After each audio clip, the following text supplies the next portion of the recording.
प्रातस्मरामि भवभीतिहरं सुरेशं गंगाधरं वृषभवाहनमम्बिकेशं खट्वंगशूलवरदाभयहस्तमीशं संसाररोगहरमौषधमद्वितीयम्। नमः सर्वेभ्यः सुप्रभातंच। सुप्रभातम कार्यक्रम में आप सभी दर्शकों का स्वागत एवं अभिनंदन। सुप्रभातम के आज के इस अंक में मैं हूं आपके साथ गवीश द्विवेदी। आइए प्रारंभ करते हैं आज का यह अंक।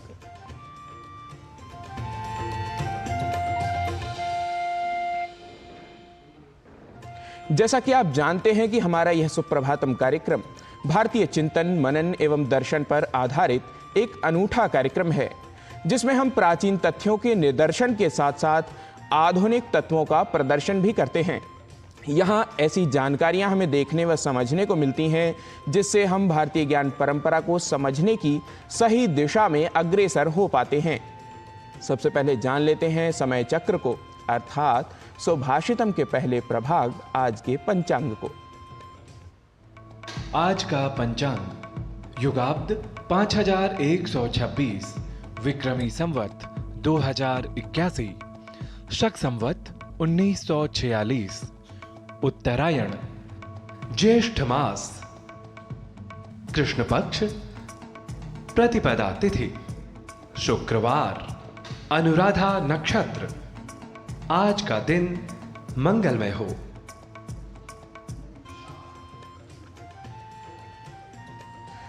पंचांग के बाद आइए अब देखते हैं जीवन हेतु उपयोगी शिक्षाएं सुभाषित के माध्यम से। प्रायः सभी जानते ही हैं कि भारतीय परंपरा में सुभाषितों को अमूल्य रत्न कहा जाता है, क्योंकि ये सुभाषित जीवन के प्रत्येक पड़ाव में सदाचरण व शास्त्रीय आचरण की बात बताकर हम सभी को सन्मार्ग की ओर ले जाते हैं। आज का सुभाषित भी कुछ ऐसे ही गुणों के बारे में बता रहा है जिनके होने पर देवता या देववत आचरण करने वाले लोग हमारी हर संभव सहायता करते हैं। आइए सुन लेते हैं आज का सुभाषित और जान लेते हैं उसका भाव हिंदी एवं अंग्रेजी भाषा में। नात्मानमवमन्येत पूर्वाभिरसमृद्धिभिः आमृत्योः श्रियमन्वेक्षेन्नैनां मन्येत दुर्लभाम्।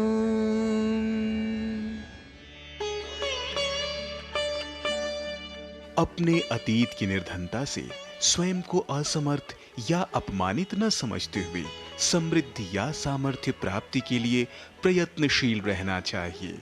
वस्तुतः समृद्धि या सामर्थ्य प्राप्ति को अपनी अदम्य इच्छा शक्ति के कारण मृत्यु पर्यंत कभी भी दुर्लभ नहीं समझा जाना चाहिए। One should never get disheartened or feel humiliated by one's poverty. Rather, one must continue to strive for attaining capabilities for future wealth.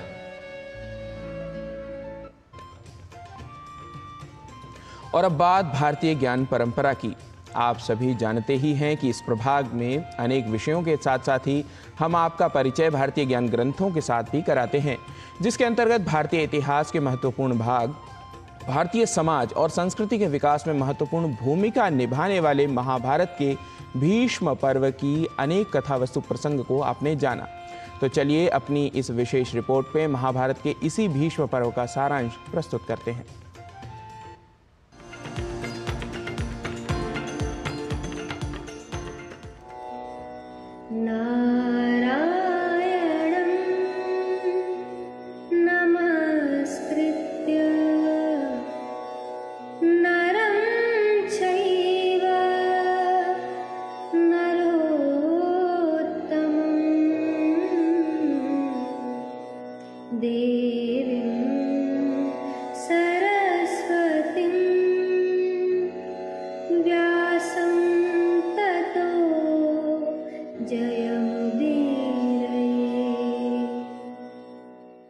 Mahabharat के संक्षिप्त परिचय क्रम में भीष्म पर्व में वर्णित अति महत्वपूर्ण कथा वस्तु को संक्षिप्त रूप में हमने जाना, जिसमें अनेक महत्वपूर्ण सभी कालों में आवश्यक जीवन के लिए उपयोगी घटनाक्रमों का वर्णन किया गया है, जो भारतीय ज्ञान परंपरा और इसकी संस्कृति को समृद्ध बनाते हैं।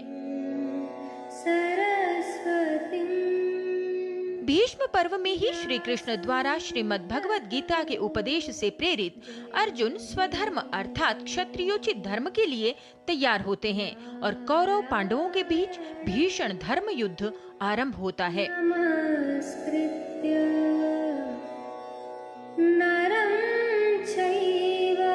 भीष्म पर्व के विषय में कथाकार वैशंपायन जी स्वयं कहते हैं, इत्येतद् बहुवृत्तान्तं भीष्म पर्वाखिलं मया शृण्वतेते महाराज प्रोक्तं पापहरम शुभम। अर्थात बहुत से वृत्तांतों से भरा हुआ यह संपूर्ण भीष्म पर्व पाप का नाश करने वाला और शुभ है। वैशंपायन जी और कहते हैं, तस्मात् सर्व प्रयत्नेन भारतं भरतर्षभ शृणुयात् सिद्धिमन्वेच्छन्निह वामुत्र मानवः। अर्थात जीवन में सफलता की इच्छा रखने वाले मनुष्य को प्रयत्न पूर्वक महाभारत को पढ़ना और सुनना चाहिए।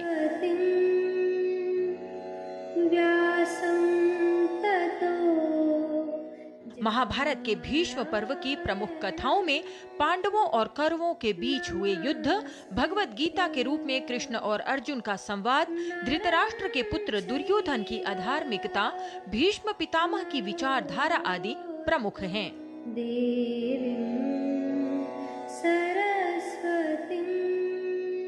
इसकी कथा में कर्ण, भीष्म, धृतराष्ट्र, दुर्योधन, पांडव, श्री कृष्ण, अर्जुन और अन्य कई प्रमुख पात्र हैं, जिनके कार्यों, उनकी नैतिकता और संघर्षों का विवेचन भीष्म पर्व में विस्तार से किया गया है।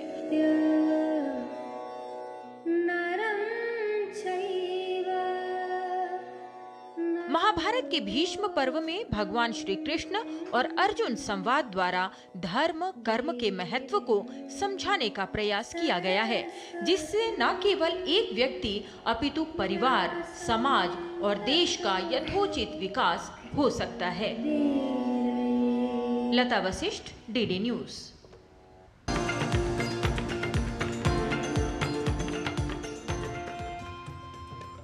और महाभारत के भीष्म पर्व को संक्षिप्त रूप में जानने के बाद अब बढ़ते हैं स्वास्थ्य प्रभाग की ओर। एक बेहद आम समस्या है सिर दर्द। सिर दर्द के कई कारण हो सकते हैं। सिर दर्द के सही इलाज के लिए सिर दर्द का कारण जानना आवश्यक है। क्या यह सिर दर्द कहीं तनाव के कारण तो नहीं हो रहा है? यह सब जानने के लिए देखते हैं यह विशेष रिपोर्ट।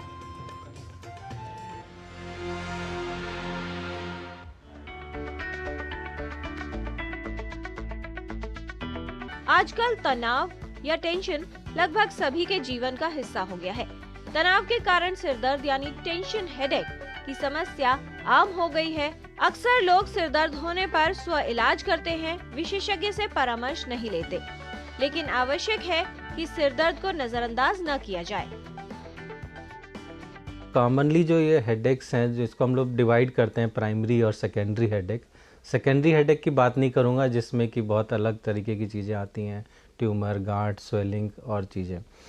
बट जो प्राइमरी हेडेक है, जिसमें कि आपका कॉमनली जो होता है माइग्रेन या टेंशन हेडेक, क्लस्टर हेडेक और अलग तरीके की और प्राइमरी हेडेक टाइप्स हैं। कॉमनली ये जो हेडेक हैं, प्राइमरी हेडेक्स यंग जनरेशन में बहुत ज़्यादा है, जो 15 से 40 साल के उम्र के बीच में हैं उनमें, और 80% चांसेस में इसमें बहुत ज़्यादा जो अफेक्टेड हैं वो हैं महिलाएं। हेडेक जो हम कहते हैं कि अगर एक साइड हो रहा है, उसमें उल्टी होती है या नौसिया जैसा फील होता है, आवाज़ या रोशनी से उसको इरिटेशन होती है, तो माइग्रेन होता है। और दूसरा जो हेडेक है, जो कि डल, थोड़ा मॉडरेट पेन हो रहा है, पूरे सिर में होता है, और जिसमें कि बहुत नौसिया, वॉमिटिंग नहीं है, बट आपको वो एक ऐसा असर करता है कि आपकी दिनचर्या को वो इफेक्ट कर देता है। सिर दर्द के कई प्रकार हैं। टेंशन हेडेक यानी तनाव के कारण सिर दर्द, क्लस्टर हेडेक, माइग्रेन या साइनस की वजह से भी सिर दर्द हो सकता है। तनाव की वजह से होने वाले सिर दर्द को दूर करने के लिए वो कारण जानने की आवश्यकता होती है जो सिर दर्द के लिए जिम्मेदार है। यदि सिर दर्द आपके लिए रोज की समस्या बन गया है तो ये आपकी पर्सनल और प्रोफेशनल लाइफ को प्रभावित कर सकता है। इसकी वजह से कई अन्य समस्याएं भी हो सकती हैं। जिन लोगों को बार बार सिर में दर्द होता है या लगातार रहता है, वो लोग कई बार डिप्रेशन का शिकार हो जाते हैं। ज़रूरी जो चीज़ हमें जाननी है वो ये है कि किन कारणों से हो रहा है। जैसे आपको लगता है कि आपकी नींद नहीं हुई है, या आप बहुत समय से खाना नहीं खाए हैं, या कुछ आपको खाने की वस्तु है जिससे कि ये चीज़ आपको हो रही है, और कोई भी स्ट्रेसर जो आपको लगता है उसको आपको पहचानना है और उसको आपको पहले ट्रीट करना है। फार्माकोलॉजिकल ट्रीटमेंट जो दवाइयाँ होती हैं वो इन सब ध्यान देने, लाइफस्टाइल ठीक करने के बावजूद भी अगर नहीं है तो इसका इलाज करना चाहिए दवाइयों से। तो वो दवाइयाँ बहुत सारी प्रकार की दवाइयाँ हैं जो कि आप जो भी फिजिशियन ट्रीटिंग डॉक्टर से संपर्क कर सकते हैं और आपका इलाज हो सकता है। आपकी इंडिविजुअल, आपकी परिवार और आपकी इंस्टीट्यूशन या कम्युनिटी या जहाँ पे आप काम करते हैं, उन सब चीज़ों को भी आपको मैनेज करना है और उसमें देखना है कि क्या चीज़ें जो हैं जिससे कि ये हेडेक हो रही हैं, क्योंकि ये अगर आपकी दिनचर्या को प्रभावित कर रही हैं तो आपको उसको पहचानना है और उसका इलाज करना है। योगा से भी प्राइमरी हेडेक्स का फ्रीक्वेंसी, इंटेंसिटी जो उसकी तीव्रता होती है वो काफ़ी कम हो जाती है। लगातार होने वाला सिर दर्द स्वास्थ्य को कई तरह से प्रभावित करता है। बार बार सिर दर्द होने की वजह से उल्टी, मितली जैसी समस्या हो सकती है। कई बार गैस होना भी सिर दर्द का कारण बन जाता है। यदि सिर दर्द के आम कारणों की बात की जाए तो इसमें आंखों का कमजोर होना काफी आम है। जो लोग अनियंत्रित जीवन शैली जीते हैं या खान पान में गड़बड़ी रखते हैं, उनमें भी सिर दर्द की समस्या देखी जाती है। आवश्यक है कि सिर दर्द होने पर एक विशेषज्ञ से सलाह ली जाए। कुछ मामलों में सिर दर्द को नजरअंदाज करना गंभीर हो सकता है।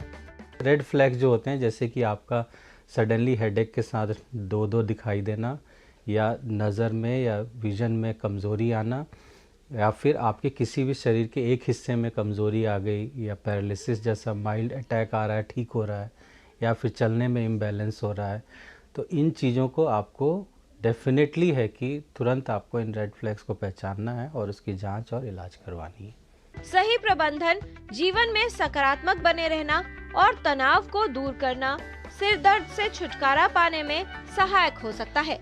साथ ही अपनी जीवन शैली पर ध्यान देना, संतुलित जीवन जीना, शारीरिक व्यायाम करना और तनाव को दूर रखना या तनाव का सही प्रबंधन करना सिर दर्द की समस्या से बचाव में उपयोगी है। किरण Bhardwaj, DD news.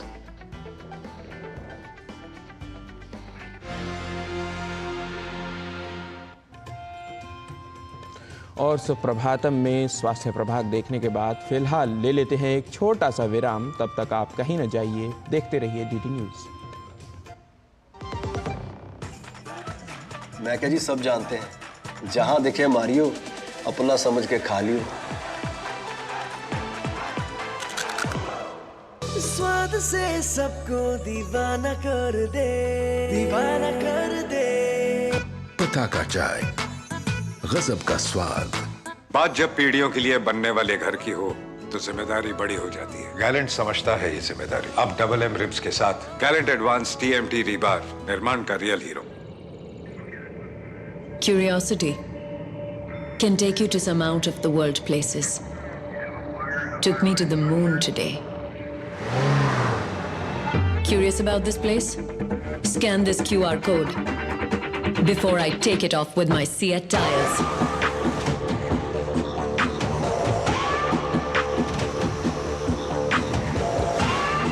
Seat, crafted for the curious. और विराम के बाद पुनः आप सभी का स्वागत। सुप्रभातम में अब समय हो चला है अंततः समाधि अवस्था तक ले जाने वाले विविध प्राणायामों और आसनों को सीखने का। योगासन एवं प्राणायाम वह क्रम है जो स्वास्थ्य को उत्तमोत्तम करने में प्रत्येक जन के लिए लाभकारी होते हैं। आज के योग प्रभाग में हम स्पाइनल स्ट्रेंथ अर्थात मेरुदंड की सुदृढ़ता हेतु करणीय आसनों के बारे में जानेंगे। नमस्ते, मैं हूँ आचार्य प्रतिष्ठा। रीढ़ हमारी स्पाइन, हमारे इस ह्यूमन बॉडी का पिलर है और एक बिल्डिंग कितना लंबा टिकती है ये निर्भर करता है कि उसके पिलर्स कितने स्ट्रॉन्ग है। इसी तरह से हमारा शरीर कितना लंबा टिकता है ये इस पर निर्भर करता है कि हमारा पिलर यानी हमारी रीढ़ कितनी स्ट्रॉन्ग है। पर आजकल मैक्सिमम लोगों को रीढ़ से जुड़ी हुई समस्याएं हो जाती हैं। Back pain, lower back pain, lumbar pain, spondylitis, cervical, यानी पूरा जो आपका स्पाइनल कॉलम है वो कहीं ना कहीं डिस्टर्ब हो चुका है। लेकिन इस स्पाइन को मजबूत करना बहुत ज़रूरी है। तो आज हम 2 ऐसी प्रैक्टिसेस सीखते हैं। अगर आपको स्पाइन से जुड़ी हुई प्रॉब्लम्स हैं तो ये आपके लिए रामबाण है, और अगर आपको स्पाइन से जुड़ी हुई प्रॉब्लम नहीं है तो ये आपके स्पाइन को स्ट्रेंथन अप करता है ताकि आपका जो लाइफ स्पैन है वो बड़ा हो जाए। क्या है ये अभ्यास? सबसे पहले हम करेंगे शशांक भुजंग गति का अभ्यास। ये 2 आसनों का कॉम्बिनेशन है और मूवमेंट के साथ है, तो हम इसे गति कहते हैं। शशांक भुजंग गति में हम इस तरह से वज्रासन में बैठ जाते हैं। जब आप वज्रासन में बैठेंगे तो अपनी कमर को सीधा रखिएगा और हम हाथ को उठा करके, यानी कोई भी ऐसा स्टेप नहीं करें जिस पे स्पाइन पर जोर पड़े। तो ऐसे बैठेंगे और अपने हथेलियों को जमीन पर टिका देंगे। अब कमर बिल्कुल आपकी ढीली छूट गई है, सीना उन्नत है। यहाँ से आप सांस छोड़ते हुए आगे की ओर झुकेंगे, हाथ को घसीटते हुए ले जाएंगे, थोड़ी देर इसी स्थिति में रुकेंगे, फिर अपने हिप्स को उठाना और पेट के बल लेट जाना। खुद जमीन पर, हथेलियों को जमीन पर टिकाना, अपने सीने के आसपास, कंधों के नीचे, सांस भरते हुए चेहरा ऊंचा, सीना ऊंचा, यथा सामर्थ्य पीछे झुकेंगे, सांस छोड़ते हुए हिप्स को पीछे की ओर पुश करना और फिर से शशांक आसन की स्थिति में आ जाना, माथे को जमीन से छूने की कोशिश करना। फिर से देखिए, यहीं से फिर से लेट जाना। Inhale, exhale. जितना धीरे करेंगे उतना बेहतर। जब 3 से 5 बार इसे दोहरा लें, हाथों को घसीटते हुए वापस ले आएंगे, वज्रासन में बैठ जाएंगे। हाथों को भी ढीला छोड़ दीजिए, शरीर को ढीला छोड़ दीजिए। दूसरे अभ्यास में हम इस तरह से पीठ के बल लेट जाते हैं। एड़ी पंजे मिले रहेंगे क्योंकि सर्प गति है, सर्प का मूवमेंट हम यहाँ पर कर रहे हैं। तो इस स्थिति में लेटना, अपनी हथेलियों को, अपनी ठुड्डी को हथेलियों के बीच में टिका देना। यहाँ से हम एक एक स्टेप अपनी कोहनियों को आगे ले जाएंगे, जितना इजीली ले जा सकते हैं तो बिल्कुल आगे ले गए। और लगा कि अब और आगे हम कोहनियों को नहीं ले पाएंगे तो गर्दन के पीछे पड़ने वाले आराम को महसूस करना। अब कोहनियों को एक एक स्टेप करके सीने के नजदीक ले आना। जब इतना नजदीक ले आए कि रीढ़ के निचले हिस्से तक पड़ने वाले प्रभाव को आप महसूस कर पा रहे हैं तो यहीं पर रुकेंगे। 5 बार इसे दोहरा लीजिए, फिर हाथों का तकिया बना लेना, पैरों को खोल लेना, शरीर को बिल्कुल ढीला छोड़ देना। और फिर वापस कैसे आएंगे? हाथों का सहारा लेकर धीरे से इस प्रकार से अपने आसन में आकर के बैठ जाना। ये 2 सरल से अभ्यास आप नियमित रूप से कीजिए। आप देखेंगे कि आपकी स्पाइनल स्ट्रेंथ बढ़ती जाएगी, आपके बिल्डिंग का पिलर बेहतर होता जाएगा, आप योगी बनते जाएंगे, निरोगी बनते जाएंगे। सभी के लिए शुभकामनाएं। और सुप्रभातम के प्रदर्शन के क्रम में अब समय हो गया है भाषा के उच्चारण संबंधी कुछ अंश सीखने का। संस्कृत पाठशाला सभी संस्कृत सीखने वालों के लिए ही नहीं बल्कि सभी भारतीय भाषाओं के जानने वालों एवं सीखने वालों के लिए एक उत्तम प्रकल्प है। इसका जितना ज़्यादा हम अभ्यास करेंगे उतना ही अधिक भाषाओं के प्रति हमारी समझ बढ़ती जाएगी। आइए इसी क्रम में कर लेते हैं कुछ पुनरअभ्यास हमारे सहयोगी नारायण दत्त मिश्र के साथ।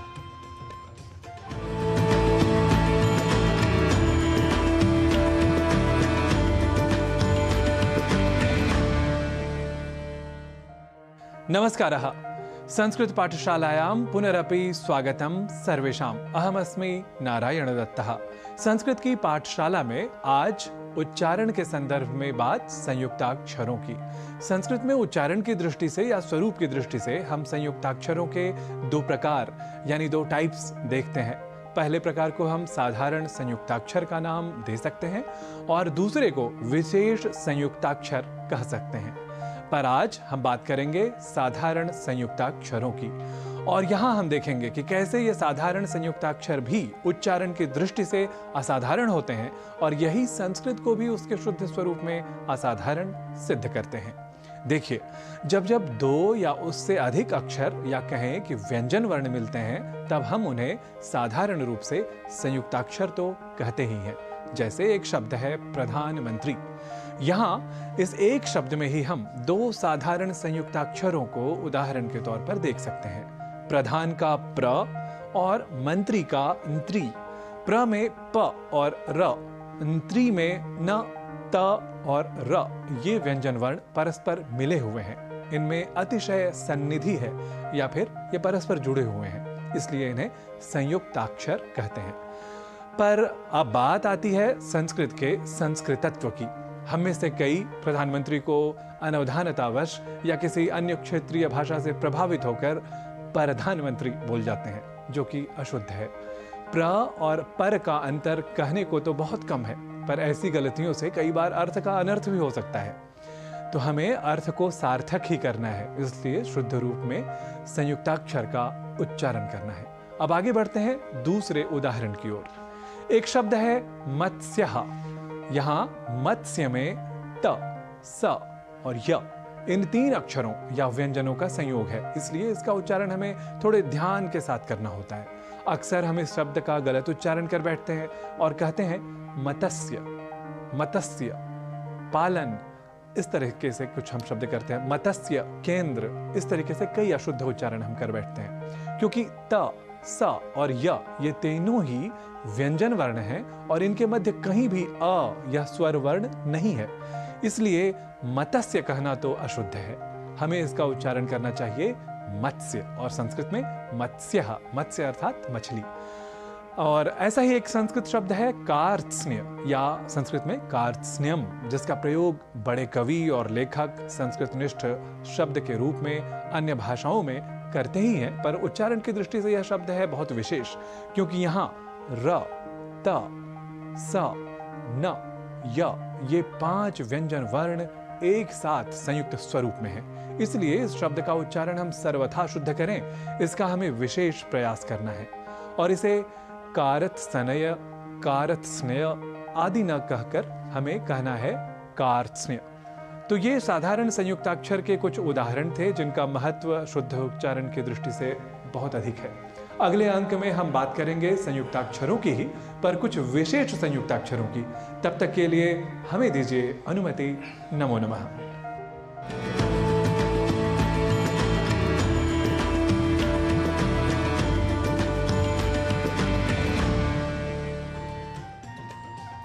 तो इसी के साथ सुप्रभातम कार्यक्रम में देखने व दिखाने के क्रम को देते हैं विराम। सोमवार को पुनः अपने इन्हीं प्रभागों में नए विषय, नई सामग्री लेकर होंगे आपके समक्ष उपस्थित। तब तक के लिए मुझे व मेरे सहयोगियों को दीजिए अनुमति और आप देखते रहिए डीडी न्यूज़।